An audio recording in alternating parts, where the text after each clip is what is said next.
संयुक्त राष्ट्र की 70वीं वर्षगांठ पर प्रधानमंत्री नरेंद्र मोदी ने संयुक्त राष्ट्र सुरक्षा परिषद में सुधार की वकालत की और इसका प्रतिनिधित्व व्यापक करने की बात पर भी जोर दिया। पीएम ने कहा कि इसकी विश्वसनीयता व औचित्य बनाए रखने के लिए ये अनिवार्य है। साथ ही उन्होंने विकसित देशों से कहा कि विकास और जलवायु परिवर्तन की अपनी वित्तीय प्रतिबद्धताओं को वे पूरा करें। प्रधानमंत्री ने कहा कि 70 साल पहले जब एक भयानक विश्व युद्ध का अंत हुआ था, तब इस संगठन के रूप में नई आशा ने जन्म लिया था। आज हम फिर मानवता की नई दिशा तय करने के लिए यहाँ एकत्रित हुए हैं। मैं इस महत्वपूर्ण शिखर सम्मेलन के आयोजन के लिए महासचिव को हृदय से बधाई देता हूँ। मोदी ने कहा कि आज भी जैसा कि हम देख रहे हैं कि दूरी के कारण चुनौतियों से छुटकारा नहीं है। सुदूर देशों में चल रहे संघर्ष और अभाव की छाया से भी वो उठ खड़ी हो सकती है।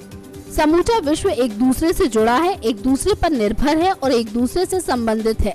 इसलिए हमारी अंतर्राष्ट्रीय साझेदारियों को भी पूरी मानवता के कल्याण को अपने केंद्र में रखना होगा। प्रधानमंत्री ने देश में कुछ नए कार्यक्रमों का जिक्र करते हुए ये कहा कि हमने निर्धारित समय सीमा में वित्तीय समावेशित पर मिशन मोड में काम करते हुए गरीबों के 18 करोड़ नए खाते खोले और इसे गरीबों का सबसे बड़ा सशक्तिकरण पहल बताया।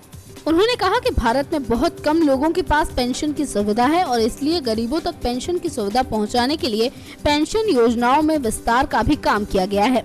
नेक्स्ट 9 न्यूज के लिए दीक्षा की रिपोर्ट।